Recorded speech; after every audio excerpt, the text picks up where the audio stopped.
ఆంధ్రప్రదేశ్లో చేపట్టిన ప్రక్రియలో దాదాపు 45 లక్షల ఓట్లు తొలగించబోతూ ఉన్నారు. చనిపోయిన వాళ్ళు, డబుల్ ఎంట్రీలు అండ్ శాశ్వతంగా వలస వెళ్ళిన వాళ్ళు అని రకరకాల జాబితా ఇందులో ఉంది అని చెబుతూ ఉన్నారు.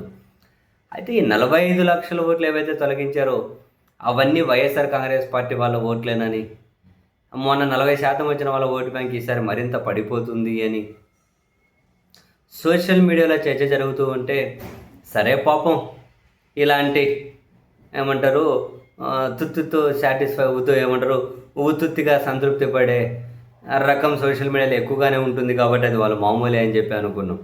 కానీ ఆశ్చర్యకరంగా ఈరోజు తెలుగుదేశం పార్టీకి రాజగురు అనే పత్రికలోనే ఫ్రంట్ పేజీలో కథనాన్ని చూసి నిజంగా నవ్వుకోవాలో, ఇటువంటి జర్నలిజాన్ని చూసి జాలిపడాలో అర్థం కాలేదు. వీళ్ళు పెట్టి దొంగ ఓట్ల గుట్టు సార్లో రట్టు అంటూ అవన్నీ వైకాపా హయాంలో నమోదైనవే.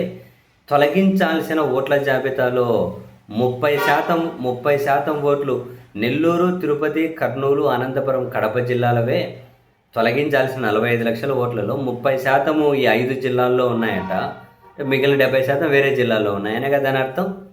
అంటే గ్రేటర్ రాయలసీమ బయట ఉన్నాయనే కదా దాని అర్థం. 30% గ్రేటర్ రాయలసీమలో ఉన్నాయట, 70% మిగిలిన జిల్లాలో ఉన్నాయట.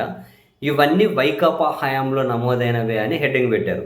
సరే, నేను ఆసక్తిగా చదివా, వైకాపా హయాంలో నమోదయ్యాయని చెప్పి ఎలా కనుక్కున్నారు, ఎవరు చెప్పినారు అని.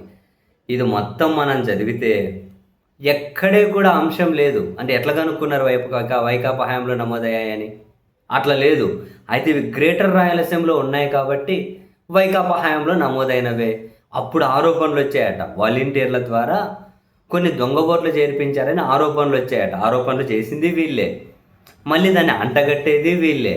పోనీ ఇప్పుడు వైకాపా హయాంలో అని చెప్పి ఏ లాజిక్ ప్రకారం తేల్చారు, ఏ ఆధారాలతో తేల్చారో అది లేదు. ఏదో అట్లా పూసేసుకుంటూ పోవాలి.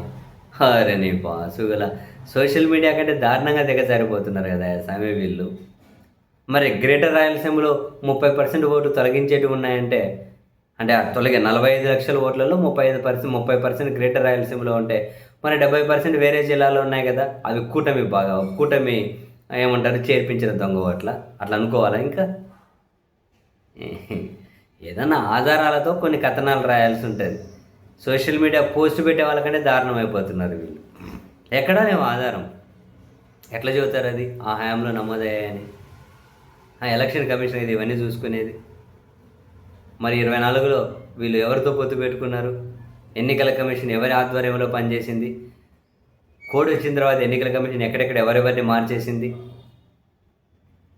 ఇవన్నీ ఎప్పుడు ఎలా పరిగణలోకి తీసుకోవాలి? మరి నీ పాసుగుల మా ఊర్లో ఒకరికి మొత్తం వేరు జిల్లాల్లో 26 ఓట్లు చూపించింది. ఇంకొక ఆమెకి 24 ఓట్లు చూపించాయి మా ఊర్లోనే. మా ఇంటికి 3 ఇళ్ళు అవతలు ఉంటారు. ఎప్పుడు నమోదయ్యాయి అవన్నీ? ఏ డేట్ ఉన్నాయి అక్కడ?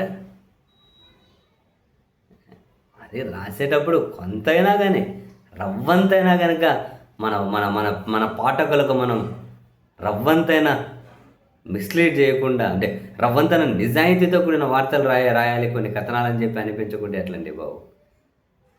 హెడ్డింగ్లేమో అట్లా, కథనాలు మాత్రం ఏముండవు.